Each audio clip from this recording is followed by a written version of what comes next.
Professor, eu vou pedir para o senhor fazer a nossa prece inicial. Pois não, querido. Vamos, vamos nos preparar, convidando os nossos queridos internautas, aqueles que estão conosco aqui e aqueles que virão a sintonizar com o nosso trabalho. Amigo Jesus, aqui estamos diante de Ti, sob a Tua égide, sob a Tua luz, sob a Tua paz. Desejamos do fundo do nosso coração ser instrumentos da Tua luz, do Teu amor, que possamos levar aqueles que estudarão conosco esta noite a importância do Teu projeto para o planeta Terra. Tu és aquele que assumiu diante de Deus a responsabilidade de governar este planeta, com a responsabilidade de transformá-lo de expiação em prova em planeta regenerado. Nós estamos aqui, Senhor, dentro dos nossos limites, mas abertos de coração para receber a Tua assistência e a inspiração dos bons espíritos amigos, para que possamos levar as luzes do conhecimento com simplicidade, com clareza, para que aqueles que estejam conosco possam também nos auxiliar na colaboração e nas vibrações. Que Jesus abençoe cada um de nós esta noite, amanhã e sempre. Que assim seja. Que assim seja, graças a Deus. Professor, no programa que eu participei há 28 dias atrás, não é isso? O senhor estava com a imagem do Mar Egeu, era? Era isso? Não, era, sim. Era, não era? Era a ilha de Patmos, no Mar Egeu. Isso. E hoje?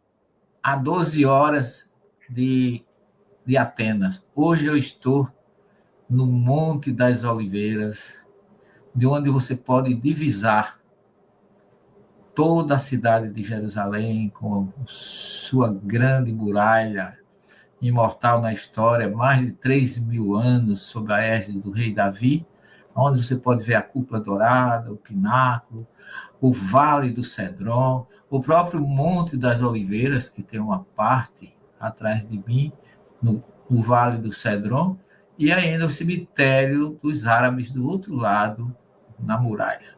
Então, essa é uma das vistas ou das visões que eu sempre me encanto.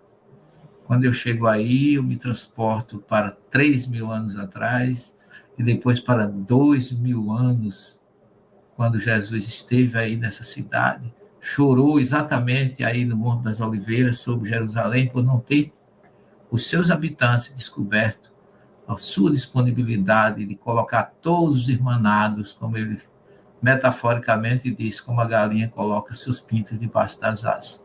É isso aí. Jorge, Sim. Não. Você falou uma coisa muito interessante aí, Adriano, dessa fotografia. Eu queria aproveitar e explorar um pouco mais essa imagem aí, professor, pode ser? O senhor falou que da onde ela foi batida, aí onde a foto é batida, é o Jardim das Oliveiras, é isso? É o Monte das Oliveiras, exatamente. Esse aí, eu pensava que esse Monte das Oliveiras, ou Jardim das Oliveiras é o Monte das Oliveiras? Mesma coisa? O Jardim das Oliveiras fica no Monte das Oliveiras, porque é chamado de Jardim das Oliveiras, a parte mais inferior, onde fica a Igreja das Nações, onde Jesus fez a sua última oração, como está lá em João 17, antes de ser preso pelos soldados de Caifás. Mas aí é onde está... Diga. Eu pensava que o Monte das Oliveiras era coladinho no templo. Não é não, né? Não, eles ficam... olha, eu considero...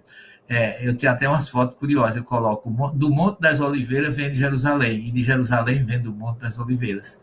Porque eles ficam um de frente para o outro, separados apenas pelo Rio Cedron, que hoje a gente não vê mais, o Rio Cedron, o Vale do Cedron, o Vale de Josafá, que é também aí esse local. Então, você tem aí uma visão ampla, maravilhosa e completa. E tem um monte aí pertinho, que é o Escopos, onde você, quando você entra em Jerusalém, é vizinho ao Monte das Oliveiras, onde fica a Universidade Hebraica de Jerusalém, onde você, chegando aí, você avista, no fim da tarde, toda a cidade. que antigamente, quando o judeu não podia entrar em Jerusalém, eles iam para aquele monte, os Scopus, para aquele ponto de visão, para orar sobre Jerusalém. É sempre um momento que a gente tem aí na chegada, a gente para o transporte aí, faz uma oração, faz uma bênção do vinho, Baruatá, Loná, Elohim, Belé, Rolante, né? Notendo Perut Gefren, fruto da videira, e a gente brinda um belíssimo suco, não é vinho, belíssimo suco de uva puro, lá, produzido lá em Israel, cada um com um cálicezinho na mão de madeira, e faz aquela confraternização. E quase sempre a gente chega aí, Adriano e Jorgito, o sol está declinando no horizonte. A cidade de Jerusalém brilha, essa cúpula brilha nos raios do sol, fica mais bela. É realmente, eu fico pensando, eu me vejo no tempo de Jesus, como era esse local e quanto ele ainda é riquíssimo. Aí atrás um pouquinho, se eu afastar um pouquinho assim, você vai ver a esquina do muro, da muralha de Jerusalém, que chama... ela vem pelo Vale do Cedron e depois ela entra no sentido oeste. Aquilo ali é o Côtel. O Côtel não é aqui. O Côtel é no ocidente. É muro ocidental, é mais na frente. Não está vendo a cúpula dourada? Um pouquinho mais para cá, olhando para a minha direita, nas costas, é que fica o Côtel. Tá certo? Que é o muro ocidental. E esse pináculo, que consta lá no capítulo 4 de Mateus, quando Jesus, segundo a história, medita no deserto, que ele não foi tentado por Satanás, coisíssima nenhuma. Quando ele medita no deserto, ele fala desse pináculo. A palavra piná é canto, como a gente chama, aonde duas paredes se unem. Exatamente.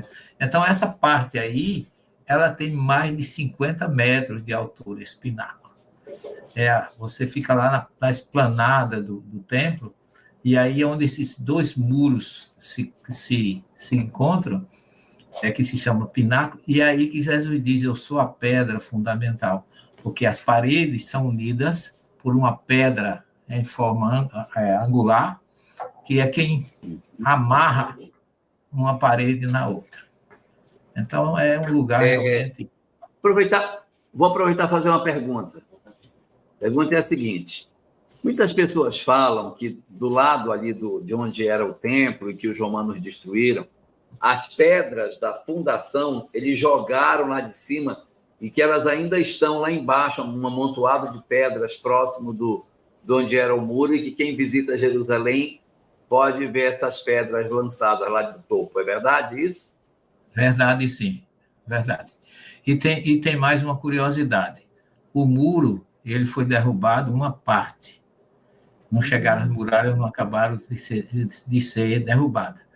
E você entra no túnel, que eles chamam, o túnel do templo, que é um túnel que fica debaixo, a 14 metros abaixo do solo, como era no tempo de Pilatos e Herodes, lá no antigo assoalho da cidade de Jerusalém. E esse quando a gente entra ali, tem uma sinagoga, e tem uma pedra, só uma pedra, que fica lá embaixo, que ela tem 13 metros de comprimento por 5 de altura. Então, como se colocou uma pedra daquela ali, eu acho que ela tem mais de 13 metros. É imensa, é um corredor imenso com aquela pedra que ela... eu não sei medir nem pesar as toneladas que tem aquela pedra, como foi que colocaram ali. É uma das coisas que mais chama a gente a atenção, que é essa visita que a gente faz, sai do muro ocidental, tem uma sinagoga ali, e a gente desce e vai lá para a parte inferior, que é um túnel que fica do tempo da construção na muralha de Jerusalém. E aí eu já repasso, então, a palavra para vocês, para o tema da noite, para que vocês possam dar sequência ao estudo, então, de 14 dias atrás. Vamos retomar? Vamos retomar. Vamos lá. Muito bem, muito bem. Nós vamos começar hoje o capítulo 15. E há uma coisa que a gente já comentou outras vezes com relação a esta obra que estamos vendo, o Deuteronômio, é que como ele é a lei de novo, como ele é a segunda lei, como ele é a repetição da lei, nós vamos encontrar no corpo do texto, do chamado Deuteronômio, uma revisitação a muitos conceitos já falados lá atrás. E hoje, no capítulo 15, a gente também vai falar de um assunto que já foi tratado no Levítico, quando a gente estava estudando algumas regras de como é que o povo deve viver e algumas celebrações que ele deve ter. E o capítulo 15 já começa chovendo. Ele não faz uma introdução para este assunto. Ele já entra direto no ponto que tem que ser tratado de uma maneira muito mais efetiva, né? Então, vamos lá para o ponto de abertura desse nosso capítulo 15. Quer começar, professor? Podemos começar, sim. Esse capítulo 15, ele é maravilhoso, ele relembra Levítico, como a gente já viu, como você já falou, tem algumas coisas do Levítico que está aí, mas você pode dividi-lo em alguns subtítulos para dividir melhor o conceito dele, tá certo? O primeiro título, que está nos versículos 1 e 2, é o que chama o ano da remissão. É o primeiro título que está escrito: ao fim de cada 7 anos farás remissão. Todo credor que emprestou ao seu próximo alguma coisa remitirá o que havia emprestado. Então, já é a primeira parte. Eu quero fazer uma ressalva aqui. Pois não. De 2 pontos. Primeiro, é que os cristãos se acham muito bonzinhos. Os cristãos se acham as pessoas mais misericordiosas e amáveis do mundo. E acham que os judeus são muito rigorosos, são muito ciosos, principalmente com as coisas materiais. E o segundo ponto é uma crença que existe que judeu é apegado a dinheiro, né? O judeu gosta muito de dinheiro. Então, esses 2 pontos, que os cristãos são muito misericordiosos e que judeu gosta muito de dinheiro, nós vamos encontrar nesses 2 versículos uma anteposição a esse raciocínio, quando ele diz que você vai fazer a cada 7 anos um ano de remissão. E aí, o que é a remissão? É o perdão de todas as dívidas. Já pensou? Se alguém tem uma dívida, quando completa 7 anos, essa dívida ela é zerada, não importa quanto deva. Você vai perdoar todas as dívidas que existirem entre judeus, tá? É só entre judeus. Mas as dívidas do povo entre si, que é chamado no texto de irmão, as dívidas entre os judeus, entre os irmãos, elas serão zeradas a cada 7 anos. Eu acho isso uma prática muito bonita e que o cristianismo não tem.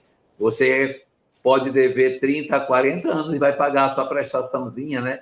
Bem maravilhosinho, e não haverá remissão de nada até a quitação completa do bem que você terá adquirido.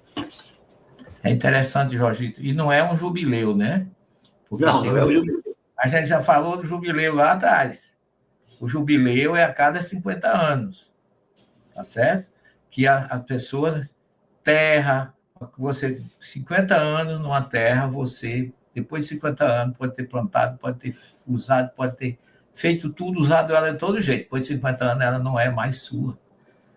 É curioso isso, não é? Porque a gente, em outras palavras, os filhos de Israel não podem ter propriedade, enquanto outros também não têm. Tem que ser redistribuída depois de 50 anos. E tem uma coisa, no caso da remissão, às vezes, as pessoas emprestavam o dinheiro para pagar em 7 anos, tá certo? Que é o que a gente está falando aqui. Ao fim de cada 7 anos fará a remissão. Por exemplo, eu tomei emprestado a você, suponhamos, 5 mil reais para pagar em 7 anos. Você me empresta, mas você pode pedir uma hipoteca desse valor, tá certo?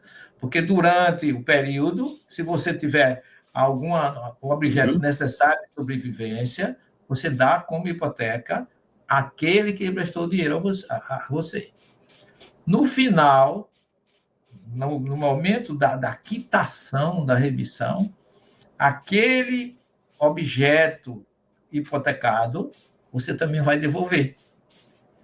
Porque você não pode, como eles dizem assim, isso é feito para quê? Por que se faz isso? Para que entre os israelitas não existam pobres e necessitados. É a questão da justiça. Igualdade para todos. Isso é um espetáculo. Agora, eu acho fantástico. Eu queria destacar aí. Pois não, meu filho, depois a gente completa. Pode falar. Eu queria destacar um ponto primeiro, antes desse, que esse aí é um ponto mais importante, mas eu quero destacar um outro. É que esse benefício não se estende ao estrangeiro, tá? Se, de repente, em Israel tivesse um estrangeiro, não tem remissão. A remissão é só entre os filhos de Israel, tá? É o que está disposto no terceiro versículo, quando diz assim, do estrangeiro o exigirás, mas o que tiveres em poder do teu irmão, a tua mão o remetirá, ou o remirá, né? O deixarás, né? Deixará.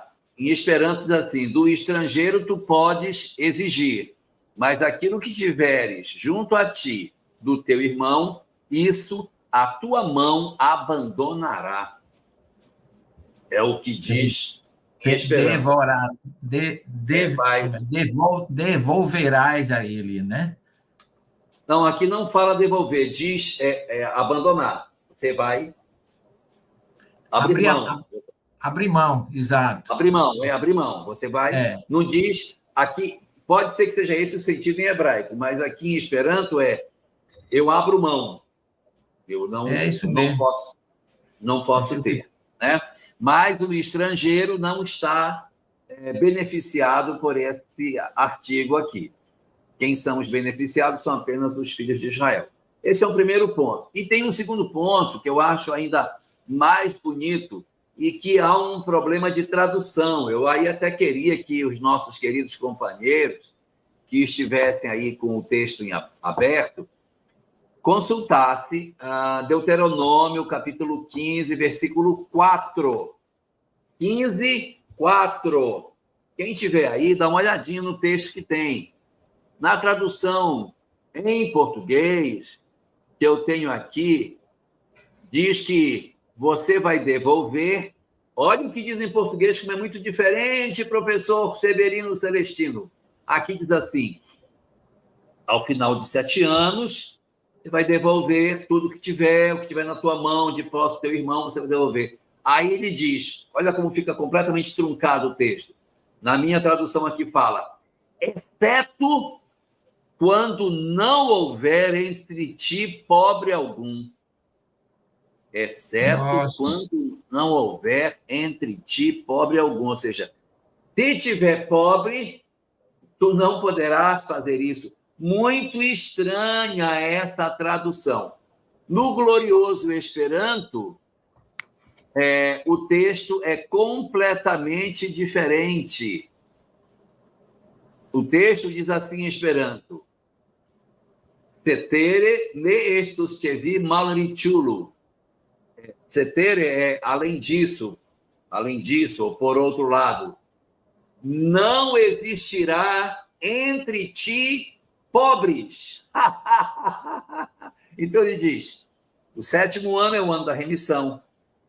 E, além disso, quero te alertar, não existirá entre ti pobres, aí segue no 5, se tu apenas obedeceres à voz do Eterno para observar e executar e dar cumprimento a todas as suas ordens, tais como eu ordeno a ti hoje. Ou seja, se o povo obedecesse às leis que o Senhor colocou, não haveria pobre dentro de Israel. Olha que coisa louca! Olha que coisa maluca! Então, a cada 7 anos, quando completa esse período, todas as dívidas são remidas, tudo é abandonado em termos de dívidas, porque se você cumprir isso que eu estou falando, não haverá pobre em Israel. Por quê? Porque aquele que se endividou deixará de dever. Então, eu não terei a carga de algumas pessoas que carregam dívidas durante a vida inteira. O professor Severino Celestino nunca comprou uma casa pelo BNH, nunca teve... Comprei. Pior é que eu comprei. Paguei até o tutano do osso, meu filho. Então não era minha. Paga 40 anos uma casa, 40 anos. E o saldo do devedor ainda sobe. Então, essa leitura de que as dívidas elas se extinguem, ela serve para que não exista aqueles que são esmagados pelas dívidas, né? Eu faço uma dívida, a dívida ela tem que ser paga, o cara, claro, já paga a dívida para terminar em 7 anos, porque ela não pode ser mais do que isso, tem que remir em 7 anos. Então, você já vai fazendo as contas para não passar do período que ela vai remir. Então, você já faz a programação, o cara não pode, ele não consegue se endividar. Bom? É curioso, Elahá, porque durante esses 7 anos, o devedor se esforça de todos os meios, com toda a honestidade possível, para saldar o seu débito. Agora, se ele não conseguir, apesar de todo o esforço, ele será considerado pago. Né? Porque diz aqui, e que não exista entre vocês ebion, pobre, que não exista pobre entre vocês. Por quê? Porque depois de 7 anos ninguém deve nada a ninguém, está todo mundo quites. Quer dizer, é muito legal. É ótimo. E você vê Jesus dizer assim, lá em Mateus, começo do capítulo 7, quando fores praticar a vossa justiça, faça com a direita que a esquerda não veja. A justiça, para eles, é uma questão de honra, é uma coisa espiritual, porque o que está fazendo aqui não é nenhuma caridade, é uma justiça social entre os filhos de Israel, entre eles mesmos. Não é? É uma forma de dizer assim, no ano da remissão, todo mundo está livre de débitos, de cobrança, porque se pagou, pagou, se não pagou, também não precisa mais pagar, inclusive aquilo que foi hipotecado para saldar a dívida, que foi dado como fiança, vamos dizer assim. Né? Aquilo que você compra, por exemplo, uma casa, eu já não digo uma casa, um imóvel, qualquer coisa de alguém, e você tem que dar alguma coisa, né, para hipotecar, né? O banco hipoteca, exatamente, isso aqui é a expressão. O banco que empresta o dinheiro, se você quer, por exemplo, 50 mil reais emprestado, o banco vai hipotecar algum valor que você tem, algum imóvel, até acima disso, que garanta que você vai ter condições. Se você não pagar, eles tomam judicialmente. Claro. Aqui não. Se você não pagar, você vai receber o perdão. Porque entre os filhos de Israel não pode haver perdão. Não pode haver perdão. Não é bonito isso? É maravilhoso isso. Agora sim, né? Deixa eu só colocar aqui uma questão. Nós estamos falando de uma Israel de 3.300 anos atrás. Evidentemente, hoje, na modernidade, de repente, o Estado laico pode ter algumas ações, mas isso é interessante ver que isso é um momento histórico que não é o nosso de hoje. É um momento em que não tem previdência social, você não tem aposentadoria, você não tem uma série de recursos. Então, você vê aqui uma preocupação da liderança do povo em não permitir que alguém vivesse oprimido por uma dívida que demorasse muito tempo para ser saldada. Ela ainda tem uma coisa aqui que eu quero... No versículo 6 do capítulo 15, né?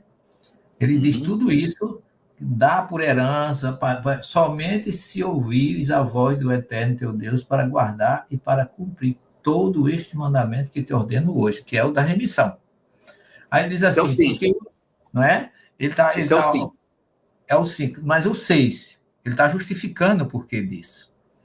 Porque o Eterno teu Deus te abençoou, como te falou, e emprestarás a muitas nações, e tu não tomarás emprestado, e dominarás sobre muitas nações, e sobre ti não dominarão.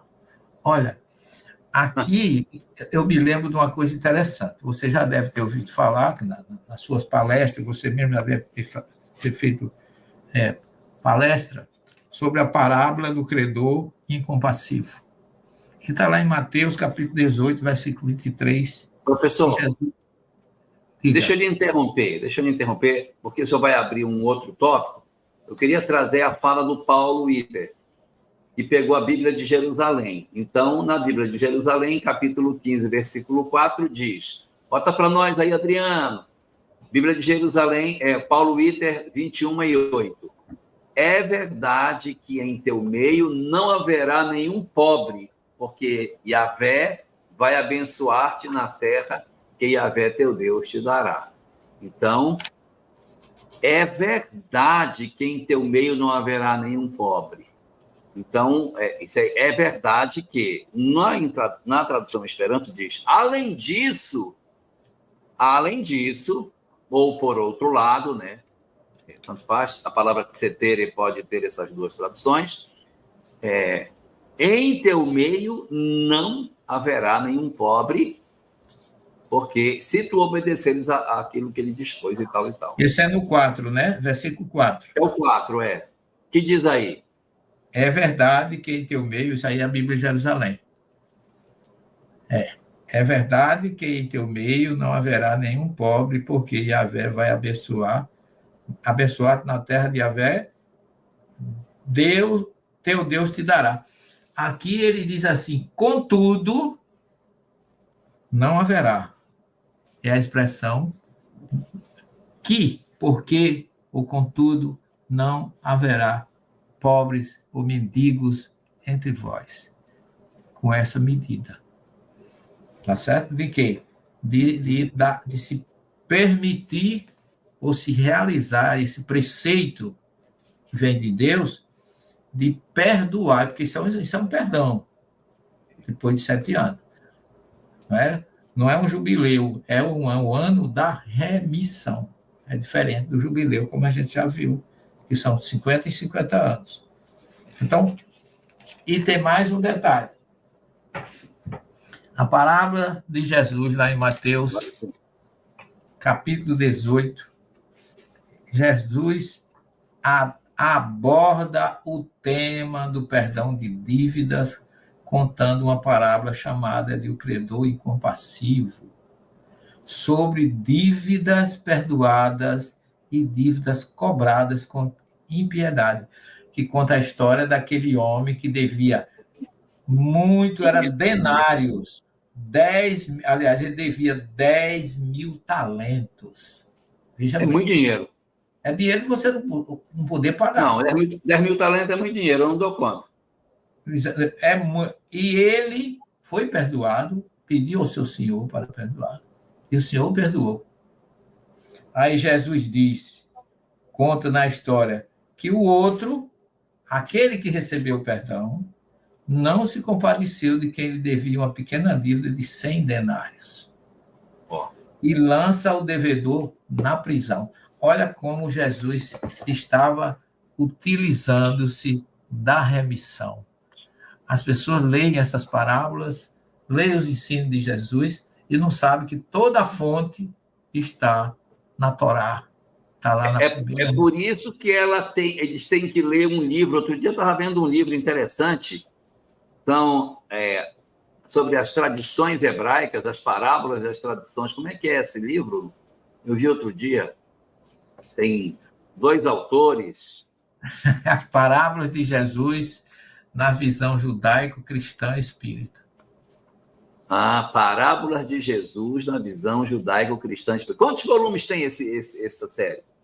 Esse livro já são 2 volumes, um já está publicado, já vai sair a 2ª edição, e o segundo estamos terminando a última parábola, que é do fariseu e do publicano, para lançar o 2º volume. Do primeiro é baseado em Mateus, o segundo vai ser em Lucas, e o terceiro aí vem Marcos e outras parábolas também misturadas dos outros evangelistas sinóticos. Porque João não tem parábolas, né? Só Mateus, Marcos e Lucas. Então a gente observa muito bom. A sintonia de Jesus com esse processo todo, né? Ele está falando aqui exatamente pondo em prática. Ele está falando da remissão aí, né? A não obediência de alguém que, mesmo sendo judeu, aquele senhor, ou quem foi, não seguiu aquilo que foi pedido, porque o perdão, veja bem, quando a gente pode ver aqui, segundo Deuteronômio, você já vai ver essa parábola com outros olhos, era obrigação. E aquele senhor que perdoou 10.000 talentos, que só um talento é dinheiro que não tem quem pague, 10.000 talentos, ele perdoou. Por quê? Porque era ano da remissão. Então, ele estava fazendo a obrigação dele. Agora, o outro, né, inconvenientemente, que ele chama, o título da parábola é o credor incompassivo, enquanto o outro foi compassivo, perdoou, porque estava de acordo com o que Deus está pedindo. Não pode haver pobres entre vós. Tá certo?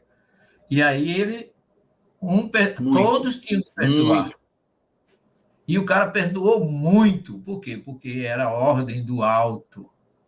É isso que a parábola quer dizer. Você pega uma parábola dessa por alguém que não conhece o que a gente está falando aqui, e às vezes as pessoas acham que você e o Álvaro, a gente está aqui fazendo proselitismo ou enfatizando a importância da primeira revelação, e não é isso. Nós estamos aqui utilizando a primeira revelação como base para todos os ensinamentos de Jesus e depois do Espírito da Verdade, que também foi prometido por ele. Então, botando as conexões que existem entre essas revelações, né? Vamos lá. Vamos para frente. Vamos para frente, que para frente é que se anda. Vamos ver os versículos seguintes, né? O primeiro foi a remissão, né? Que vai até o versículo... Qual foi o versículo que a gente viu? Vimos o 6. O 6. Ainda tem aqui, como a gente pode ver, segundo leis a favor dos pobres. É outro ponto que está aqui, ó. A partir do versículo 7.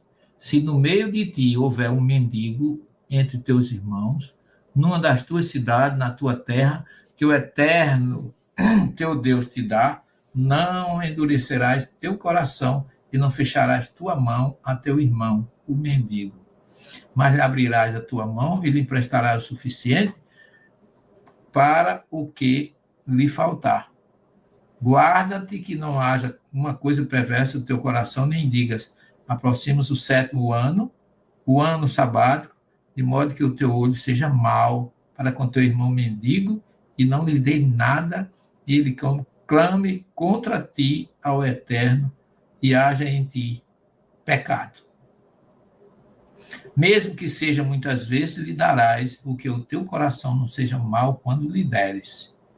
Pois por isso te abençoará o Eterno, teu Deus, em todas as tuas obras, em tudo que possuir as tuas mãos, porque nunca deixará de haver mendigos no meio da terra. Olha que coisa interessante. Aos pobres sempre tereis. Isso, Jesus na casa de Simão, o leproso, com a pecadora arrependida. Jesus lava fala os pés isso. dele. E aí Aos ele é censurado, pobres né? sempre tereis. Sempre terei. Aí é censurado, eu acho que foi o grande tesoureiro, né? O Judas, que desperdício.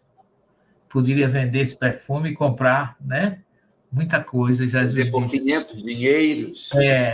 E Jesus disse: os pobres sempre existirão, mas ela está reconhecendo a importância do momento, né?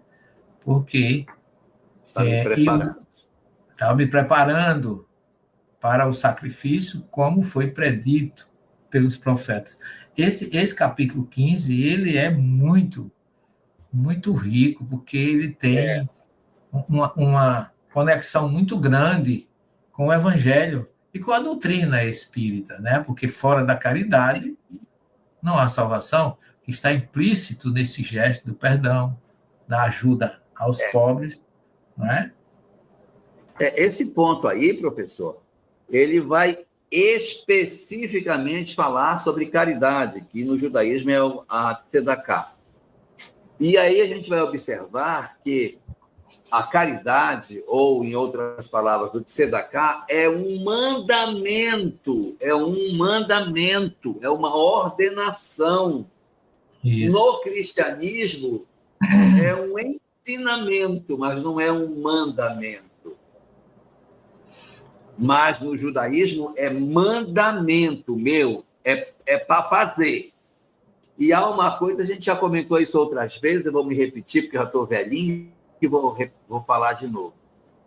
Mas é assim, no judaísmo, quando você dá alguma coisa para alguém que é mais pobre, digamos, uma pessoa me pede uma esmola, e eu dou a esmola para ela, quando eu dou a esmola, eu que dei, digo, muito obrigado, viu? Muito obrigado.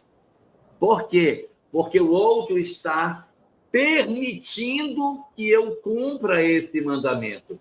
Porque se ele, que é pobre, não me desse essa oportunidade, eu não conseguiria cumprir esse mandamento. Olha que louco! Olha essa inversão de raciocínio em relação ao cristianismo.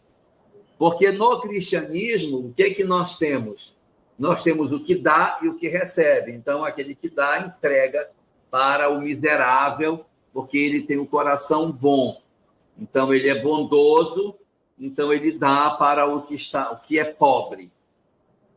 E aí, o pobre é que diz, muito obrigado, porque você me enxergou e me ajudou.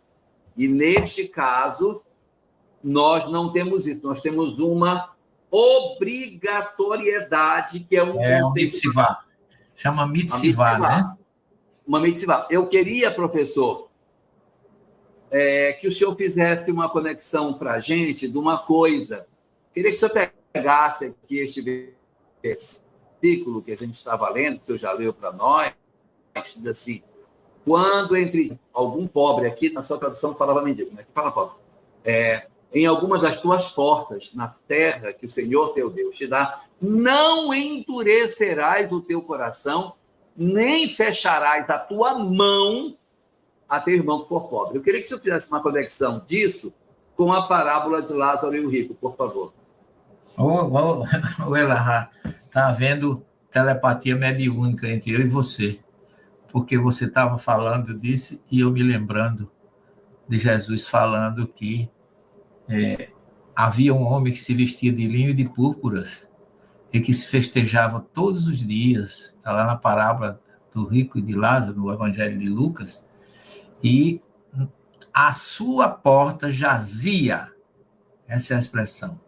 Porque Jesus conhecia a Torá. Perfeitamente, todas as parábolas dele, todos os ensinamentos tinham base na Torá. Isso é um absurdo! É curioso, né? É impressionante. E até a porta. Exatamente. Na porta. A Torá diz porta. Parábola diz porta. Jazia, e jazia, o verbo jazer é o verbo, é aquele verbo que se usa para as pessoas que estão mortas, imóveis. Jazer significa descansar no sentido horizontal. Essa é a expressão. Por isso que você vê nos túmulos dos ocidentais, aqui jaz, porque a pessoa está fisicamente repousando no sentido horizontal. Jesus coloca isso na parábola, dizendo que Lázaro ele tinha tanta dificuldade por causa das suas chagas, da sua fome e do seu desconforto, que ele praticamente ele não sentava, ele jazia. Ele estava deitado, imóvel, os cães ainda vinham lhe lamber as feridas, e o rico, indiferente, não lhe dava nada. E ele não pedia. Ele esperava as migalhas que sobravam das festas. Porque o mandamento diz que você não precisa pedir, porque está na lei que se você encontrar alguém pobre, abra a sua mão segundo a necessidade dele e ajude-o na necessidade que ele tem. Professor, isso é fantástico demais. Isso é um absurdo. Álvaro, sabe o que é que eu me lembro? Eu sou ex-católico, quase padre, você sabe disso. Mas eu chego em Jerusalém, nas sinagogas, no túmulo de Raquel, no túmulo de Davi. Você não imagina a quantidade de pedintes que tem ali. Pedintes? Pedintes. Você está orando no muro, ele fica batendo em você para pedir ajuda. Porque ele tem consciência de que ele tem direito. Aí eu fico pensando, né? Na tumba de Raquel, eu fui visitar a parte lá que tem uma sinagoga. Todo canto tem. Eles fazem aquelas reuniões dos judeus, as mulheres de um lado, os homens do outro. E no meio daquele grupo, um pedinte. Me pedindo dinheiro. Eu achei aqui tão uma coisa. Eu digo, imagine, nas igrejas o pedinte não pode entrar. Tem que ficar na calçada do lado de fora. Já observou isso? Quando você vai a uma igreja para a missa, Deus o livre, que ele jamais tem direito de entrar. Não ele é o Lázaro. Ele é o Lázaro jazendo, que jaz nas portas. E lá nas sinagogas, eles ficam pedindo. E tem uma coisa, a pessoa está orando ali, eles batem no talito. E aquelas pessoas dão com todo prazer. Ninguém reclama, não enxota, não diz saia daqui. É muito cultural isso. É uma coisa muito diferente. E quando Jesus ensinava essas coisas, as pessoas não entendem. Não é o cristão que é o bom, e não é o judeu que é o sovina, que não dá nada. Não é engraçado? Isso ela é consequência do antissemitismo que foi plantado, né? Na história de toda a história da criação, a primeira religião que veio a Igreja Católica, o catolicismo, copiou tudo do judaísmo, mas da forma mais incorreta possível. Algumas coisas são até físicas, os altares, que representam a Bimá, onde bota a Torá para subir as pessoas, altar mais alto, igual tem nas sinagogas, a pessoa subir, porque quem vai ler a Torá na Bimá chama-se aliar a Torá, é uma subida a Deus, é uma subida à Torá. Então ela tem que estar num patamar mais alto, aquela parte de madeira que chama Bimá, que fica no centro da sinagoga. As igrejas, a mesma coisa. Você vê 7º dia, 30º dia, tudo tem a ver com o luto judaico, que a igreja copiou. E ainda, por cima, criaram um antissemitismo incompreensível. Porque Jesus era judeu, nasceu, viveu e morreu como judeu, e ainda criaram o verbo judiar como sinônimo de coisa pejorativa. Né? Pode observar, não judei dele, não. Eu vi muito isso na minha infância, nos interiores, as pessoas usam o verbo judiar como uma coisa, quando a palavra Judas, que vem de todá em hebraico, é agradecimento. Todá é obrigado. Muito obrigado. Todarabá, muito obrigado. Isso é bíblico, isso é judaico, isso é o que Jesus ensinava. Como judeu que era, a forma como ele diz em Mateus 5,17, que não veio destruir a Torá nem os profetas, mas veio cumprir o que está lá e ensinar a forma correta de se realizar as mitzvot ou os mandamentos, as ordens que ali se encontram.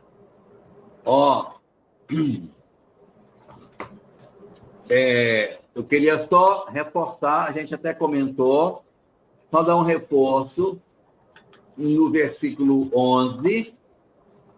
A gente já fez o comentário, quero só reforçar.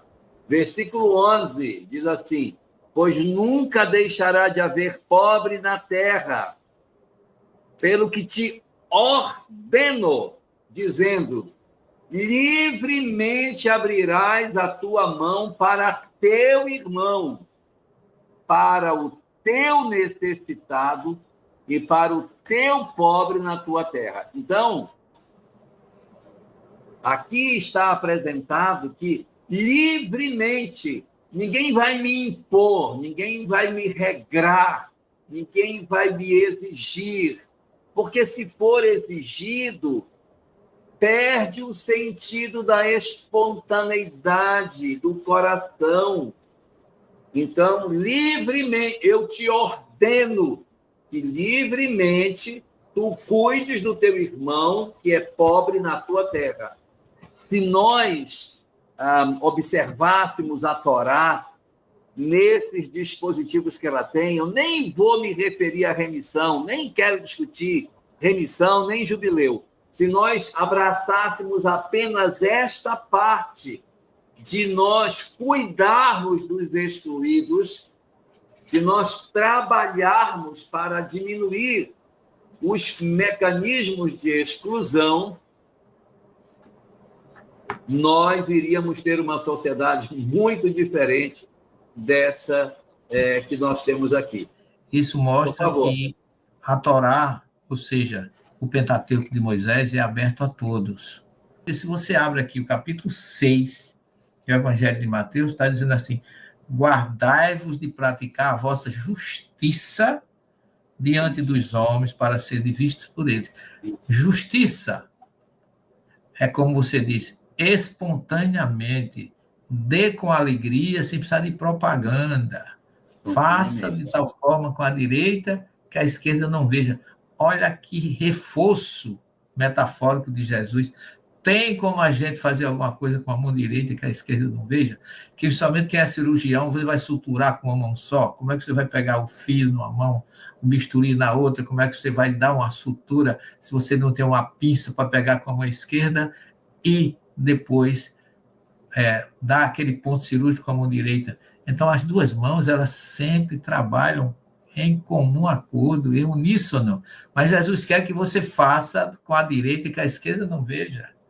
E eu vi muito isso nas ruas de Jerusalém, cadeirantes pedindo esmola, e eles com máscaras, aqueles com uma espécie de fosse um capacete, para ninguém ver o rosto dele, para as pessoas não saber a quem está dando. Outra forma que se usa também é quando as pessoas queriam ajudar as viúvas e os pobres, iam deixar lá na casa deles, ou aqui em São Paulo, eu conheci em São Paulo, tem uma instituição lá muito conhecida, judaica, chama TNAD, que significa dê a mão, que eles fazem campanhas para ajudar as pessoas, você ajuda, não sabe quem está ajudando e não sabe de onde veio o que a pessoa está recebendo. Tem até uma história que eu vi, foi num livro judaico mesmo, que muitos colocavam a doação numa bolsa, uma mochila atrás das costas, quem precisava ia lá e tirava sem a pessoa ver quem tirou, para poder não humilhar aquele que está recebendo, porque perante Deus nós somos todos iguais, e uma necessidade material não é o que identifica a sua vida. O que identifica a sua vida é a sensibilidade que você possui de ajudar quem precisa sem humilhar, sabendo que ele está sendo injustiçado de eu ter e ele não ter. Daí, como você colocou, de agradecer porque você está permitindo, aquele pedinte está permitindo a você realizar um ato de justiça perante a Torá, e que se ele não existisse, você não poderia realizar. Então, muito obrigado por eu poder você ter recebido esse auxílio. É uma cultura completamente diferente do que a gente aprende no Ocidente, que, lamentavelmente, muitas vezes damos esmola para nos livrar do pedinte. Compramos a ausência dele, não é? Porque está incomodando, não é isso? Então, essa que eu acho a consciência maior que esse capítulo traz da igualdade que existe entre nós. Quando se imagina se a sociedade do planeta pensasse, não quero que exista... Tivesse isso como regra. Isso, exatamente. Poxa. Isso aqui não é uma... Nossa história teria sido totalmente diferente. E não é uma regra religiosa, é uma regra social, moral. Tá Sim, certo? é com o meu próximo. A relação aí... O templo não está tomando parte, porque em algumas instâncias a gente faz assim, você entrega para o ente religioso e o ente religioso vai atender aquele que precisa. Nesse caso, não é. É você diretamente. E aqui quero fazer uma conexão com a doutrina espírita. É que dentro da doutrina espírita nós ouvimos muito a frase fora da caridade não há salvação. Isso é muito repetido, muito falado, caridade, caridade, caridade, caridade material, caridade moral. Não. Só que muito frequentemente dentro do movimento espírita as pessoas acham que a caridade material é a caridade institucional feita pelo movimento espírita. Então, eu quero fazer a caridade material, eu ingresso numa casa espírita, aí eu corto a cebola e ajudo a fazer a sopa, quando eu entrego, eu digo, já fiz a caridade, está resolvido. Essa é a caridade institucional. Mas cadê a verdadeira caridade pessoal que você precisa fazer? A institucional é muito boa, sem dúvida, muito bom.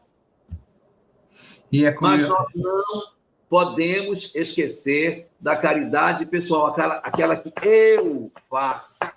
Observemos que no Evangelho segundo o Espiritismo aparece lá uma mensagem chamada Infortúnios Ocultos, em que tem uma mulher que vai visitar uma família que está... Isso. Quando ela chega lá, ela diz assim, olha, boa noite para vocês, eu sou do Núcleo de Estudos Espíritas Bom Samaritano, de João Pessoa, sou do Departamento de Assistência Social do Núcleo de Estudos Espíritas do Centro Espírita, do Bom Samaritano de João Pessoa, na Paraíba. Não é assim. Não é institucional, é elazinha, é a pessoa... como pessoa fazendo o que ela tem para fazer. Então, é a caridade pessoal, que a gente não pode esquecer, que é a regra que a doutrina espírita nos traz e que nós simplesmente institucionalizamos e criamos uma crença de que é essa caridade institucional que o Espiritismo fala, mas não é. Além de não ser a caridade sem ser a do lar, porque a do lar é a mais importante, mas é a caridade feita a partir de uma instituição apenas. Aí, quando eu cumpro aquilo, eu bato a minha mão e digo, ó, já fiz a minha caridade, já vou para o céu. Caridade verdadeira tem que ser desinteressada. Joana de Ângeles diz, caridade não é dar, caridade é dar-se. Porque se eu dou e não me dou, eu não fiz caridade. Então, é importante que a gente não dissocie a necessidade do mover-se de íntima compaixão na hora que nós estivermos fazendo alguma coisa em favor do nosso próximo. Muito no bem. Evangelho de Lucas, 2 vezes esse termo aparece. Moveu-se de íntima compaixão. A primeira... é em Lucas 10, quando na parábola do bom samaritano, o samaritano move-se de íntima compaixão antes de começar a assistir o caído. O caído. E no capítulo 15, na parábola do filho pródigo, quando o pai vê o filho vindo todo mal amanhado Estropiado, como se diz, né? Estropiado, todo quebrado, diz o texto, e movendo-se de íntima compaixão, aí ele corre e vai atrás do filho. E isso é aí que está a chave. A caridade verdadeira não está no ato, está em mover-se de íntima compaixão. Porque se eu me mover de íntima compaixão, eu cuido, eu limpo, eu levo, eu faço tudo. Mas eu posso fazer se me mover de íntima compaixão. Ai, que saco, vou ter que fazer, porque agora eu vi, vou ter que cuidar. Eu não me movi de íntima compaixão. Tenho que me mover de íntima compaixão para que o movimento seja legítimo. Na verdade, a gente poderia dividir na chamada caridade material e caridade espiritual. Na material, você dá do que lhe sobra, do que você tem, materialmente. Na espiritual, você dá do que é seu. É a tolerância, a indulgência e o perdão das ofensas, como está no Livro dos Espíritos. Porque por isso significa que para fazer caridade, e até Kardec justifica, e o Espírito também, né, na mensagem, não é necessário ter dinheiro. Basta ter bom coração. Aí é que... Agora o bom samaritano juntou as duas coisas, né? A compaixão e a doação. Ele foi completo, por isso que essa parábola de Jesus é tão rica. Eu acho que a gente pode chamar o Adriano, hein? Vamos chamar o Adriano. Bom, só para terminar, vou só ler aqui. Eu também fui da Igreja Católica, saí por causa dos espíritos que resolveram aparecer. E o Espiritismo trouxe as respostas. Saí pela porta da frente e olhei para trás com gratidão e alegria. Então, nós vamos orar diante de tudo isso. Vamos orar? Muito obrigado, Senhor, pelas oportunidades que Tu nos concedes de, através do conhecimento espírita, decifrarmos enigmas profundos da história da humanidade. Deixa com que todos estes saberes se aproximem das nossas almas, nos ajudando não somente a saber, mas a transformar as nossas vidas, a nos ensinar a amar, a compreender, a perdoar, a transformarmos os nossos corações na direção do outro, de Deus e de nós próprios. Que as tuas bênçãos, Senhor, estejam sobre todos os teus filhos sobre a terra. E abençoa todos os sacerdotes do planeta, todos os templos, todas as religiões, todos os fiéis do mundo e aqueles também que não possuem nenhuma crença. Que o teu amor se derrame por sobre todos os teus filhos e que a tua graça permaneça sobre nós, hoje e sempre. Que assim seja. Que assim seja.